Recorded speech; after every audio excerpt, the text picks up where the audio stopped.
गीता अपने देश लौट आई है। गीता ने प्रधानमंत्री नरेंद्र मोदी और विदेश मंत्री सुषमा स्वराज से मुलाकात भी की है। प्रधानमंत्री मोदी ने अब से थोड़ी देर पहले नवाज शरीफ से फोन पर बात की, उनका शुक्रिया जताया। हालांकि अभी तक गीता का कहना है कि उसका परिवार कौन है वो अभी नहीं बता सकती, क्योंकि आज जिन लोगों से उसकी मुलाकात की गई वो उसके परिवार के लोग नहीं है। किसी आखिरी नतीजे से पहुंचने के लिए गीता और दावा करने वाले परिवारों का डीएनए टेस्ट कराया गया है। इस खुशी भरे मौके पर पाकिस्तान ने लेकिन एक नापाक सवाल उठाया है। एक तरफ पाकिस्तान उस पार से फायरिंग कर रहा है, यह लगातार चौथा दिन है जब ऐसा हो रहा है, और दूसरी तरफ पाकिस्तान यह भी चाहता है कि भारत सरकार गीता के एवज में जेलों में बंद पाकिस्तानी कैदियों को रिहा कर दे। देखिए गीता पर पाक की नापाक सौदेबाजी।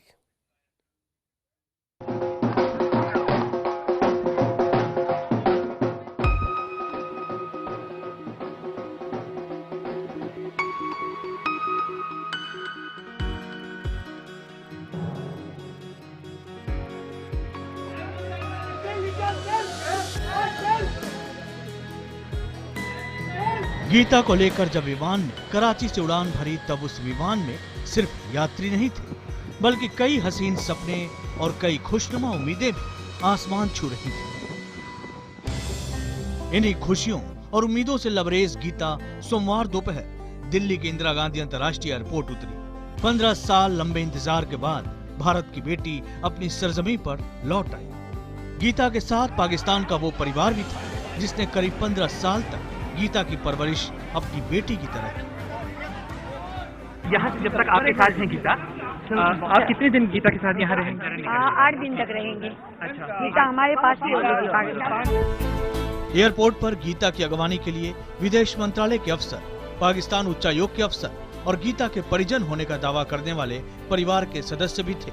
एयरपोर्ट से गीता को सीधे पार्क होटल ले जाया गया, जहाँ उसके ठहरने का इंतजाम किया गया है। गीता को देखकर उसके परिजन होने का दावा करने वाले परिवार की खुशी का ठिकाना नहीं था। बरसों के बाद में मिली है, अपना ससुराल गया, ससुराल से नहीं पता हो गया कहाँ गया नहीं गया।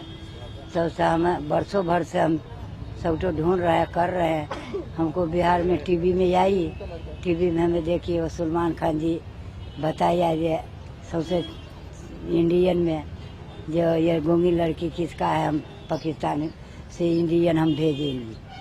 अब इसका लगे को नहीं, सलमान खान जी आवे हमसे मिले, बहुत बजरंगी भैया के कहानी बना करके बनाइए मेरी बेटी के ऊपर। तो ये दुनिया से खोज करके आ गया, अपना दुनिया से आ गया। अब भगवान करा उसका मिल गया रब, तो हमारा बेटी हमारा पास से आ रहा है। लेकिन ये खुशियाँ ज्यादा देर तक नहीं टिक पाई, क्योंकि गीता ने जनार्दन महतो और उनके परिजनों को अपना परिवार मानने से इनकार कर दिया। दरअसल होटल से गीता को विदेश मंत्री सुषमा स्वराज के दफ्तर ले जाया गया। यहीं पर गीता की मुलाकात उसके परिजन होने का दावा करने वाले जनार्दन महतो और दूसरे सदस्यों से कराई गई। इस मुलाकात के दौरान हर किसी के जहन में भावनाओं का ज्वार उमड़ घुमड़ रहा था। महतो परिवार ने गीता को अपनी बेटी बताते हुए उसे अपने गले भी लगाया, लेकिन गीता ने यह कहकर सबकी उम्मीदें तोड़ दी कि ये उसका परिवार नहीं है।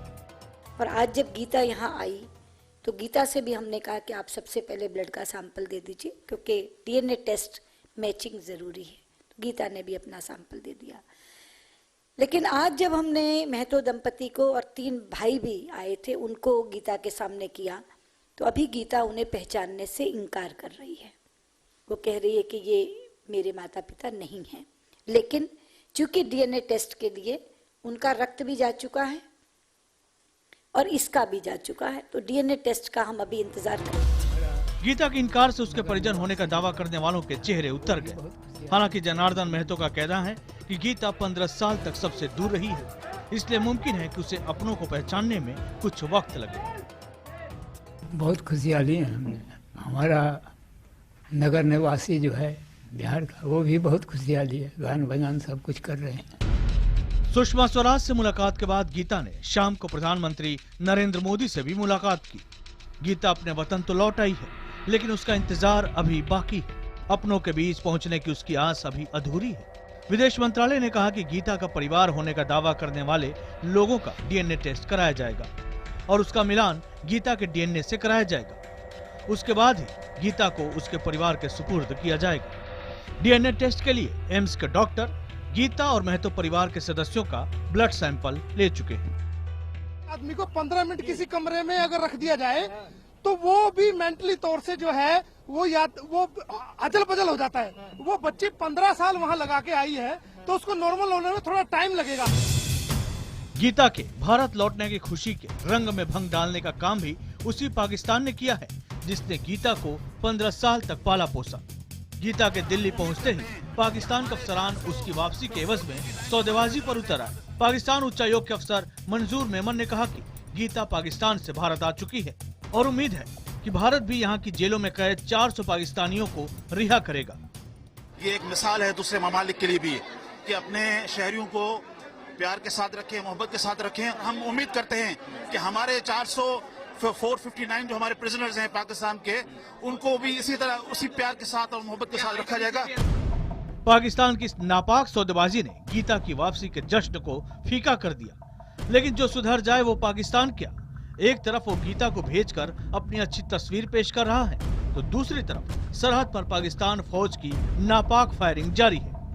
हीरानगर सेक्टर में पाक फौज की गोलीबारी में एक व्यक्ति की मौत हो गई जबकि 5 लोग गंभीर रूप से घायल हैं। जैसे ही कोई खाना शुरू करने लगे तो वह खाना नहीं खा पाए, ऐसे ही भाग के आए घर से, ताले तोले बंद नहीं किए, ऐसे खुले छोड़ के आगे, अपनी जान बचाना बहुत मुश्किल हो गई। इस बीच विदेश मंत्रालय ने गीता को इंदौर के मूक बधिर संस्थान में भेजने का फैसला किया है। वहां भी गीता का बेसब्री से इंतजार किया जा रहा है।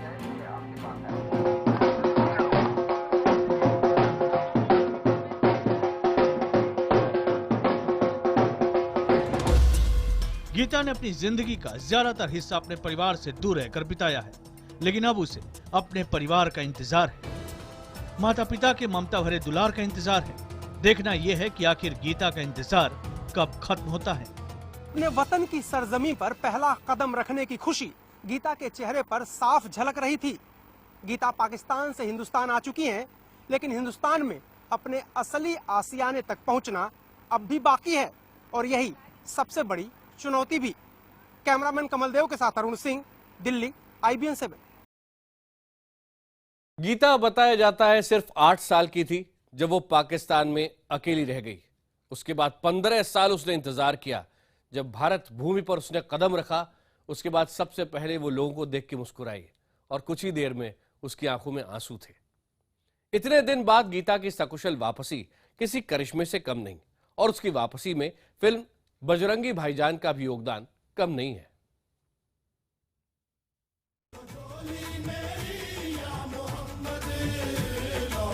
इस साल ईद पर रिलीज हुई सलमान खान की फिल्म बजरंगी भाईजान ने बॉक्स ऑफिस पर जमकर शोहरत बटोरी। बजरंगी भाईजान एक छोटी सी बच्ची की कहानी है जो गलती से भारत में आ गई थी और बजरंगी अपनी जान पर खेलकर उसे उसके घर वालों के पास पाकिस्तान पहुंचाता है। बजरंगी भाईजान की कामयाबी के साथ 23 साल की गीता की कहानी सुर्खियों में आई। गीता की कहानी भी बहुत हद तक फिल्म की मुन्नी से मिलती जुलती है। गीता 15 साल पहले गलती से पाकिस्तान पहुंच गई थी। उस वक्त गीता करीब 8 साल की थी। पाकिस्तानी रेंजर्स को वो समझौता एक्सप्रेस में मिली थी। गीता समझौता एक्सप्रेस के डिब्बे में अकेली बैठी थी। वो ना तो बोल सकती है और ना ही सुन सकती है। इसके बाद गीता को लाहौर की ईदी फाउंडेशन में रखा गया। शुरू में तो किसी को अंदाजा नहीं हुआ कि गीता भारतीय है, लेकिन उसकी आदतें उसे पूजा पाठ करता देख ईदी फाउंडेशन के लोग ये समझ गए कि गीता हिंदू है और भारत से भटककर पाकिस्तान पहुंची है। गीता जो है वो बिल्ट्री सीधी साहिबा भी बताती है कि जब से आई थी तो वो पाँव छूती थी। इसके अलावा वो एक घंटी का इशारा करती थी कि मुझे घंटी वाले के पास ले जाओ। फिर वो पूजा के अंदाज में कुछ बताती थी। तो बिल्ट्री सीधी साहिबा ने कहा कि ये तो फातिमा नहीं है, ये तो पड़ोसी मुल्क की कोई गीता लग रही है। गीता 15 साल तक अपने घर लौटने का इंतजार करती रही। अपने माता पिता की यादों के सहारे जीती रही। वो घर लौटना चाहती थी, अपनों के बीच आना चाहती थी, लेकिन वो ये नहीं बता सकती थी कि उसका घर कहाँ है, उसके परिजन कौन हैं। हालांकि कुछ टूटे फूटे शब्दों और इशारों से वो जताती रही कि उसके घर में कौन कौन है। इसके बाद ईदी फाउंडेशन, पाकिस्तान के सामाजिक कार्यकर्ता अंसार बर ने और पाक विदेश मंत्रालय के अफसरों ने गीता के परिजनों का पता लगाने की कोशिश की, लेकिन उन्हें कामयाबी नहीं मिली। बजरंगी भाई का अल्लाह भला करे कि उसने मेरे नजदीक गीता का आना कर दिया इधर। लेकिन इसी साल अगस्त में आई फिल्म बजरंगी भाईजान ने गीता की जिंदगी बदल दी। गीता की वतन वापसी की मुहिम ने जोर पकड़ लिया। दोनों मुल्कों की सरकार भी इस मुहिम में शामिल हो गई। खुद विदेश मंत्री सुषमा स्वराज ने आगे बढ़कर गीता को भारत लाने और उसके परिवार से मिलाने का वादा किया। इसके बाद पाकिस्तान में भारतीय उच्चायोग के अफसरों ने गीता से मुलाकात की और धीरे धीरे गीता की वतन वापसी का रास्ता साफ हुआ और आखिरकार 15 साल बाद गीता अपने वतन लौट आई है। सलमान खान की बजरंगी भाईजान की रियल स्टोरी और गीता की रियल लाइफ स्टोरी में रत्ती भर भी फर्क नहीं है। भारत की ये मुन्नी समझौता एक्सप्रेस से पाकिस्तान पहुंच गई थी, जहां उसे बजरंगी भाईजान की भूमिका में मिली बिल्किस बानो। ये खबर IBN 7 ने जोर शोर से उठाई। मीडिया में खबरें आने के बाद सुषमा स्वराज विदेश मंत्री ने संज्ञान लेते हुए प्रयास शुरू किए। गीता की वतन वापसी हो गई, लेकिन पिक्चर अभी बाकी है मेरे दोस्त, क्योंकि गीता के माता पिता को भी खोजना बाकी है। वीडियो जर्नलिस्ट दिनेश नागर के साथ गौरव राजगुप्ता, IBN 7 दिल्ली। आज दोपहर उत्तर भारत भूकंप के जोरदार झटकों से दहल उठा। इस भूकंप का एपिसेंटर हिंदू कुश में था। इसने हिंदुस्तान, अफगानिस्तान और पाकिस्तान को हिलाकर रख दिया। दिल्ली, NCR समेत पूरे उत्तर भारत के लोग डर के मारे घरों से बाहर निकल आए।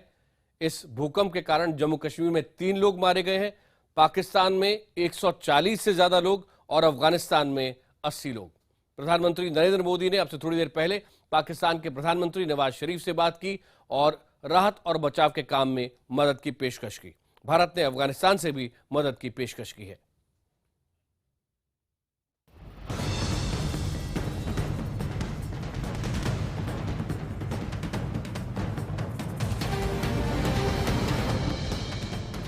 हिल गए कई मुल्क, कांप उठे लोग,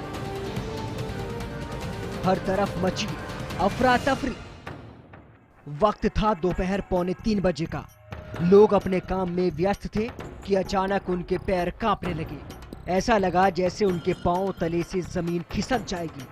दीवार कांपने लगी, छत से लटकते पंखे हिलने लगे। कुछ पल के लिए तो सब कुछ थरथराने लगा। भूकंप की आशंका ने देश के कई इलाकों में लोगों को डरा दिया और जब जमीन की थरथराहट थमी तब जाकर लोगों की जान में जान आई। कुछ ही पलों में पता चला कि भयानक भूकंप से भारत ही नहीं, पाकिस्तान से लेकर अफगानिस्तान तक हिल गया है। मैंने देखा कि पानी का बोतल हिल रहा है तो मुझे आभास हो गया कि भूकंप ही है। पूरी गाड़ी हिल रही थी जैसे कोई सांड टक्कर मार रहा है। जैसे भूकंप आया मैं तो घबराया गया था बहुत जोर से और तुरंत सीढ़ियों से उतर के सीधा बाहर आ गया था मैं तो। सुना आपने, ये है लोगों का डर। इधर दिल्ली हिल रही थी तो उधर जम्मू कश्मीर में भी हालात बिगड़ने लगे थे। श्रीनगर में भूकंप के चलते फ्लाईओवर में दरारें पड़ गई और शहर में जाम लग गया। क्राइम ब्रांच का दफ्तर दरक गया, जबकि सचिवालय में भगदड़ के चलते कई लोग घायल हो गए। फोन लाइनें ठप हो गई। पुलिस ने श्रीनगर में जहांगीर चौक के पास ये फ्लाईओवर बंद कर दिया है। आप देख रहे हैं कि इससे जो ट्रैफिक है वो डाइवर्ट कर दिया है, क्योंकि फ्लाईओवर में कई जगह पे क्रैक्स हो गए हैं। मेरी जिंदगी में या कई लोगों की जिंदगी में पहला इतना ज्यादा टाइम, लॉन्ग टाइम वाला ये भूचाल आया है, जिसकी वजह से तमाम जमीन धरती जो है ना वो हिल गई है। वहीं दिल्ली में भूकंप के वक्त मेट्रो कुछ देर के लिए रोक दी गई और कई इलाकों में लोग डर के मारे घर से बाहर निकल आए। पूरे उत्तर भारत में भूकंप के तगड़े झटके महसूस किए गए और उसी के बाद तमाम बिल्डिंग्स में जो लोग थे वो नीचे आ गए। इस वक्त हम खड़े हैं पालिका केंद्र में और ये हम आपको ताज़ा तस्वीरें दिखा रहे हैं भूकंप के झटके महसूस होने के बाद किस तरीके से लोग बाहर आ गए। हाँ, काफी तेज झटके लगे, 2-3 झटके आए। बहुत बारी, कम से 5-6 बारी फील करा हमने, 5 to 6 टाइम फील करा, बहुत हिल रहा था। पंजाब, राजस्थान, हिमाचल प्रदेश, हर जगह आए जलजले से लोग सहम गए। झटका इतना तेज था कि वो समझ नहीं पा रहे थे कि आखिर करे क्या। जयपुर में खौफ से भरे लोग बाहर भागने लगे। वहीं लुधियाना में सब कुछ हिल रहा था और लोग कांप रहे थे। यहाँ तक कि शोरूम के शीशे टूट गए और कार नीचे लटक गई। बहुत तेज उछाल के झटके आए हैं, 1 मिनट तक आए। मैं चारपाई पे लेटा हुआ था, बड़ी जोर से उछाल आया, पंखा भी हिला और मंजा भी मेरा हिल गया, तो मैं डर के उठ के बाहर भागा। भूकंप को लेकर सरकार भी फौरन हरकत में आई और किसी भी तरह के खतरे से निपटने के लिए एनडीआरएफ को अलर्ट कर दिया गया। इसकी कोई जानकारी प्राप्त नहीं हुई है। वैसे हम लोगों ने अपनी एनडीआरएफ वगैरह को और अन्य दूसरी जो ऑर्गेनाइजेशंस हैं उनको पूरी तरह से अलर्ट कर रखा है। लेकिन इस जलजले ने सबसे ज्यादा तबाही मचाई पाकिस्तान और अफगानिस्तान में। हिंदुकुश में भूकंप का केंद्र होने के चलते दोनों मुल्कों में कहर पनप गया। करीब 100 लोग काल के गाल में समा गए। भूकंप से नुकसान का अभी पूरा ब्यौरा नहीं आया है। वहीं पाकिस्तान में हुंजा ग्लेशियर भी भूकंप के झटकों से टूट कर गिरने लगा।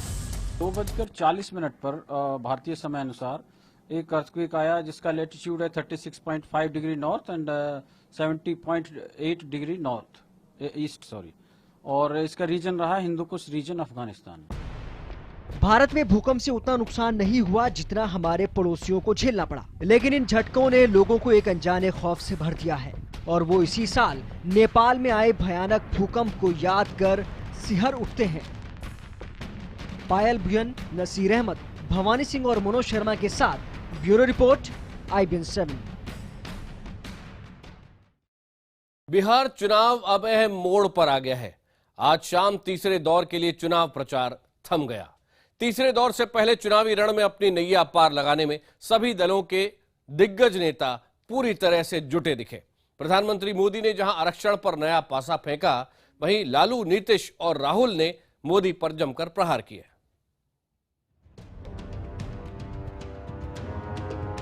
पाटलिपुत्र के महासंग्राम में तीसरे दौर की जंग 28 तारीख को है। 6 जिले की 50 सीटों पर आमना सामना है। सोमवार शाम 5 बजे इसके लिए चल रहा चुनाव प्रचार थम गया। तीसरे दौर से पहले बिहार के चुनावी रण में तमाम नेताओं ने अपनी ताकत झोंकी। बीजेपी की नैया पार लगाने में जुटे पीएम मोदी ने सोमवार को कहा कि उन पर जितना कीचड़ उछाला जाएगा उतना कमल खिलेगा। इतना ही नहीं, नीतीश लालू को बिहार के लिए घातक बताते हुए उन्होंने ये तक कह डाला कि नीतीश दरअसल लालू वायरस से ग्रस्त हैं। लालू जी, नीतीश बाबू ये समझ लीजिए, जितना कीचड़ ज्यादा उछालोगे कमल उतना ही ज्यादा खिलने वाला है। और नीतीश बाबू, आप जो कंप्यूटर देने की बातें करते हो, बिहार के नौजवानों को पूरी तरह पता है कि आपके कंप्यूटर में तो लालू वायरस लगा हुआ है, लालू वायरस। तो वहीं मोदी पर महागठबंधन का वार जारी रहा। नीतीश हो, लालू हो या फिर राहुल, निशाने पर पीएम मोदी ही रहे। तो जो इनके पास कोई मुद्दा अब नहीं है, अब इनको ये जादू टोना का जो बात करता है, ये सब वही पार्टी है, ये बीजेपी। अब भाजपा हवा निकल गया, इनका मोदी का हवा निकल गया, अब चिचियाते रहे। उनके मंत्री कहते हैं जब कुत्ता मरता है तो सरकार का कुछ लेना देना नहीं होता है। दलितों को वो कुत्ता कहते हैं और नरेंद्र मोदी जी एक शब्द नहीं कहते हैं, चुप खड़े रहते हैं। यहां कोई वायदा करेंगे, वहां कोई वायदा करेंगे, मगर उनका मंत्री इस प्रकार से बोलता है, उनके मुंह से एक शब्द नहीं निकलता है। आरक्षण के मुद्दे पर संघ प्रमुख के बयान से बीजेपी बैकफुट पर है, लेकिन इस मामले में सोमवार को नरेंद्र मोदी ने नया कार्ड खेला।